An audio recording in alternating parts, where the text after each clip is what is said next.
Eugénie Desmots, merci d'être avec nous pour un nouvel épisode de Souffleur d'Histoire. Notre souffleur d'Histoire cette semaine, c'est Clarisse Sabar. Bonjour Clarisse Sabar. Bonjour Françoise. Voilà, donc on va parler de son huitième roman en 5 ans. Est-ce que vous imaginez sa plume prolifique?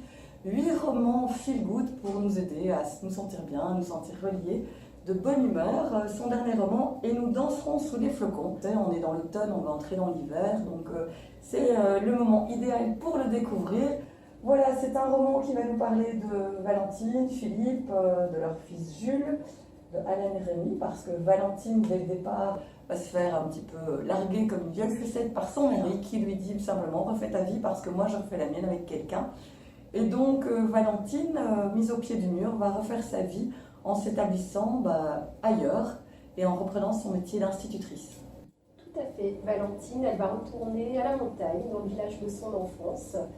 Et alors elle ne va pas trop être dans l'optique dès le départ de refaire sa vie. Elle va avoir tendance à se renfermer un petit peu sur elle-même.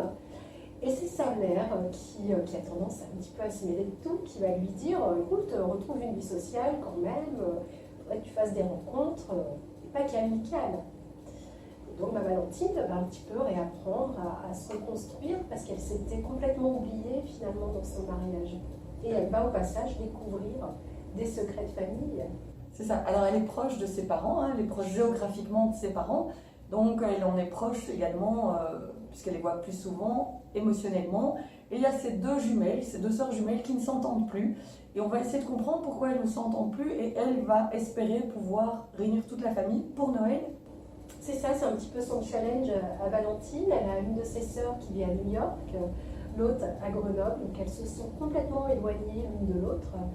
Et Valentine, elle va décider de prendre un petit peu tout ça à bras-le-corps, parce qu'elle va voir que la situation rend ses parents complètement malheureux. Ils ont tout essayé pour les rabibocher, et ils ont baissé les bras finalement. Et voilà, elle va tenter, ça va pas toujours être facile. Alors, les secrets de famille, c'est votre thème, également la place de la femme, la liberté de la femme, l'émancipation de la femme. Là, Valentine, elle a un métier, elle est institutrice. Vous avez été vous renseigner auprès de professionnels de ce métier, donc c'est un peu un métier aussi d'enquêtrice, d'être écrivain pour bien relater le quotidien d'un personnage. Oui. Pour ce roman, j'ai interrogé l'institutrice de maternelle de mon fils.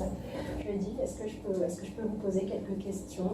D'ailleurs, je la remercie à la fin pour tous les renseignements qu'elle m'a donnés. Mais voilà, c'est beaucoup de recherches.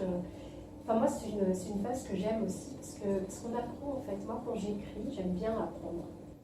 Alors, Clarisse Sabar, donc, votre plume est vraiment prolifique, 8 romans en 5 ans. Vous aimez écrire, vous avez une trentaine d'années. À un moment donné, il y a eu un accident de parcours, un accident tout simple dans votre vie. Donc, vous aviez un bac littéraire, vous allez commencer une école de commerce, et puis là, un accident vasculaire cérébral. Et là, tout bascule, et finalement, c'est un point de pivot pour vous décider à faire de l'écriture votre métier. Totalement. Moi, je dis souvent que cet AVC, finalement, c'était un cadeau mal emballé, parce que j'avais cette idée d'écrire. Déjà, j'étais une grande lectrice depuis que je suis en âge de lire et d'écrire. Et j'espérais ouvrir une librairie à long terme. Et puis, j'avais des idées de romans, on trouvait le temps, on se dit toujours plus tard, plus tard, plus tard. Et là, avec cet AVC, j'étais en rééducation, donc je ne pouvais plus travailler. Et je me suis dit, écoute, tu as une idée de roman, tu y vas maintenant. Et je l'ai fait, et puis je l'ai envoyé à Charleston, qui a tout de suite eu envie de le publier et de le présenter pour le prix du livre romantique. Alors, Charleston, c'est votre maison d'édition. Oui. C'est quoi le rapport entre un écrivain et une maison d'édition, son éditeur? Alors, c'est fondamental en fait, presque. Parce que c'est vrai que moi j'ai de très très bons rapports avec mes éditrices. Charleston, c'est une maison d'édition quasi familiale. Ils sont vraiment petits soins. Et avec les contacts des éditrices, on apprend toujours. C'est vrai que moi, j'aime beaucoup leur regard, les regards qu'elles apportent sur mes textes. Elles permettent d'avoir un nouveau point de vue, on fait nos corrections ensemble. C'est très, très important. Alors, votre livre, il voyage, il ne reste pas simplement à Paris, en Belgique. Il va passer l'Atlantique, il va se retrouver également au Québec. Donc, vos histoires, elles voyagent, elles ne vous appartiennent plus. Elles appartiennent aux lecteurs qui les reçoivent, et c'est les lecteurs aussi qui vous donnent des prix. Qu'est-ce que vous avez comme comme rapport au lecteur, vous aimez les rencontrer? Oui. Ah oui, oui, moi c'est quelque chose, je crois que c'est ce que je préfère finalement dans ce métier, c'est ouais, aller à la rencontre des lecteurs. On a des liens déjà très, très forts sur les réseaux sociaux. Je réponds à tous les messages que je reçois et finalement la rencontre c'est l'apothéose. C'est toujours très émouvant, très touchant. Alors, vous êtes maintenant écrivaine aguerrie, c'est votre métier. Oui.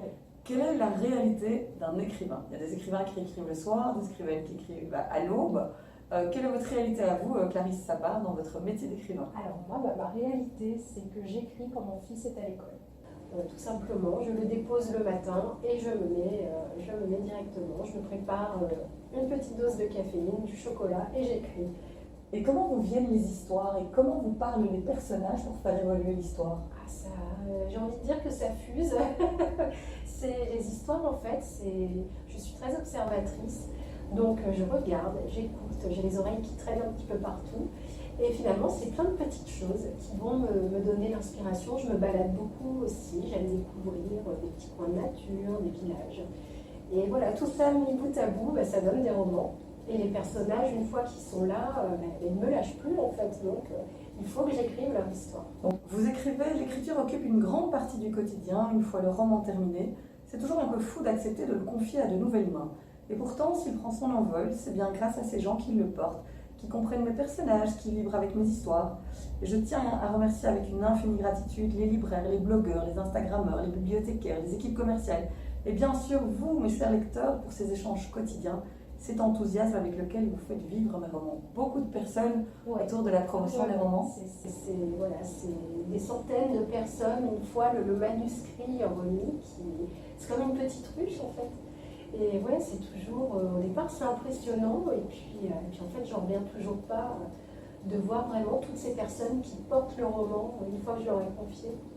Merci d'avoir été avec nous. Rendez-vous pour un autre épisode de Souffleur d'Histoire.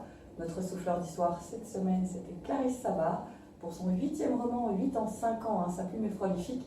Voilà, et nous danserons sous les flocons. Si vous avez envie de vous faire plaisir au coin du feu, dans un moment cocooning chez vous, ou bien une idée de cadeau pour Noël, n'hésitez pas. On appelle un roman feel good, ça vous mettra de bonne humeur. Merci d'être venu à Bruxelles nous rencontrer. Merci Françoise. Bon succès, à bientôt. Merci, à bientôt.